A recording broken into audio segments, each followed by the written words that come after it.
is that they are amplifiers of the morphogenetic field. That, you know, the past of objects somehow becomes present.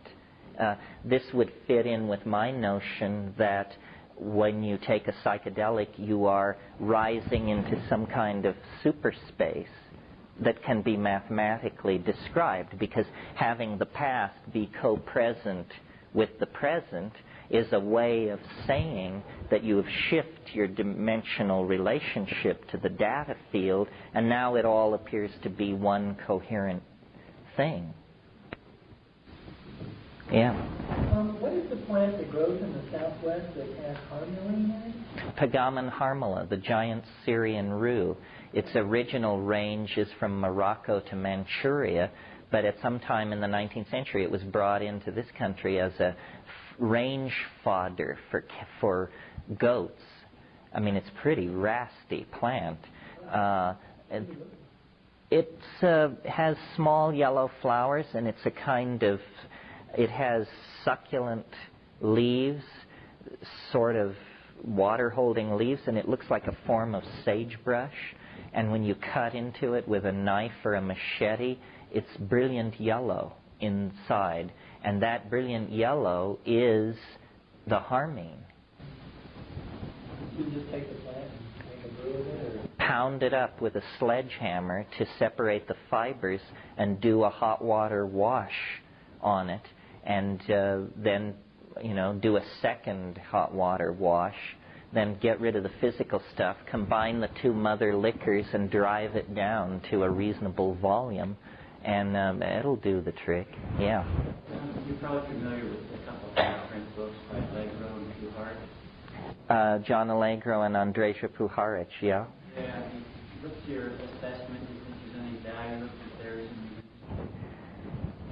Well, not to rain on anybody's parade, Andrzej Puharich is a very mercurial person. Is that what we want to say?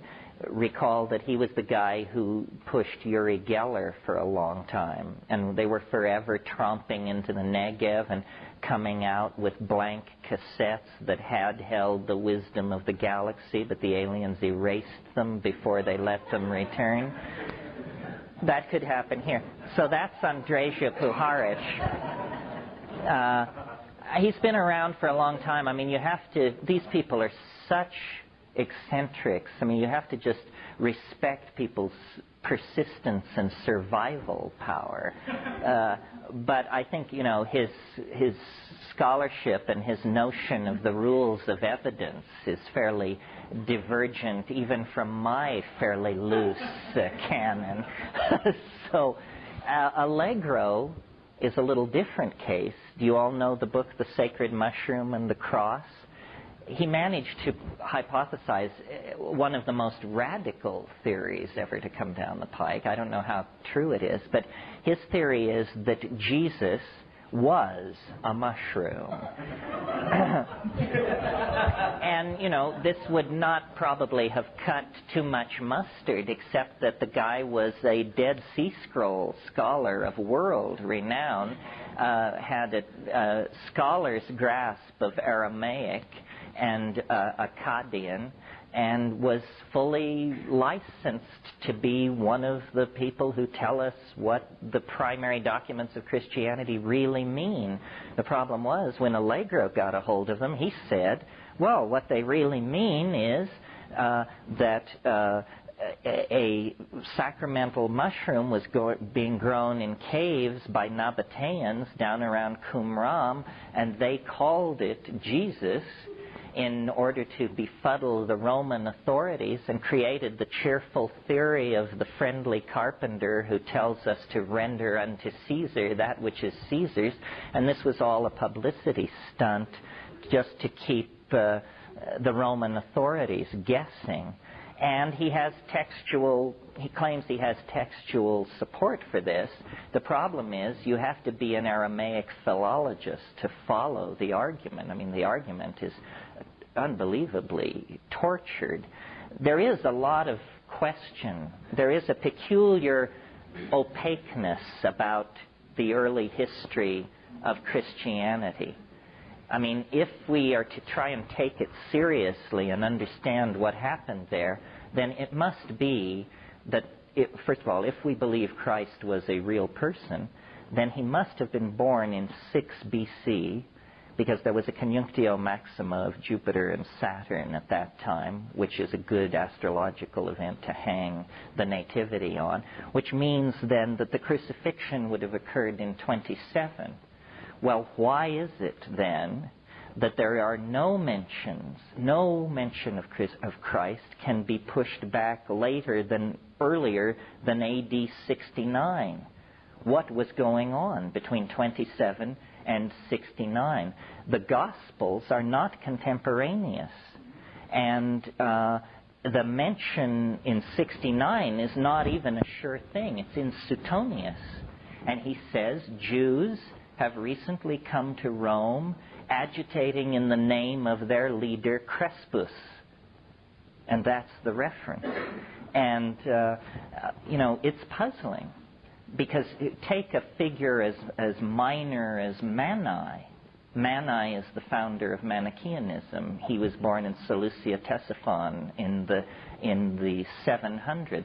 Well, God, we have Mani's laundry bills.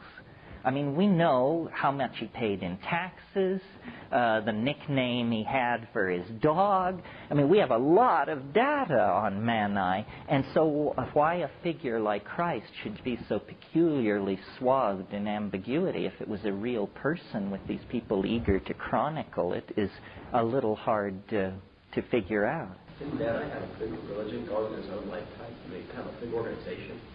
Whereas Christ has had 12 guys.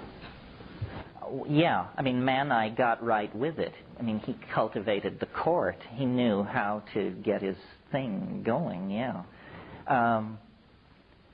If any of you are interested in these kinds of questions and like your data in novel form, read The Transmigration of Timothy Archer by Philip K. Dick, which is a wonderful intellectual romp through all of these issues. It's essentially the fictional telling of the story of James Pike, who you may remember was the Episcopal Bishop of San Francisco and a great enthusiast for LSD.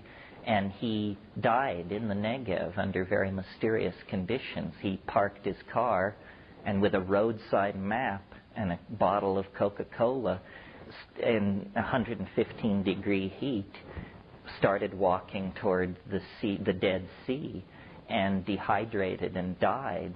And he was very close to John Allegro.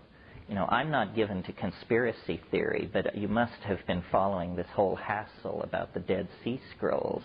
Well, a lot of people think it's because what is written there is incommensurate with Christianity as it has existed for 1,700 years, and nobody knows what to do with this stuff. I mean, it's the equivalent of what do you do with the doctrine of the resurrection if somebody comes up with the mummy of Christ? Well, that's the kind of situation that these Dead Sea Scrolls may place Christian hermeneutics in. John Allegro's book? No, John Allegro died recently. Sacred Mushroom. Oh no, the book by Philip K. Dick is called The Transmigration of Timothy Archer. Yeah. Are you aware of Edmund Gordozecki's translations? Oh yes, he's another one. And what his really tweaking volume was called How the Great Pan Died. Right. And it was an expose of Jesus Barabbas versus this supposed Jesus. And so it's, yeah. Yes, well, the empire never died, which is Philip K. Dick's motto.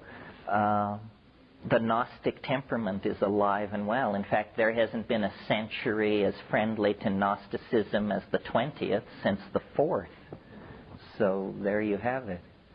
I've read a little bit of Revelations, and it sounds like a description of a ergot poisoning. Well, this has been suggested. What you need to, to put the Gospel of John in, to put the Gospel of John in context, get Charles's book, the Apocrypha and Pseudepigrapha of the New Testament. This concludes Tape 5. Our program continues with Tape 6.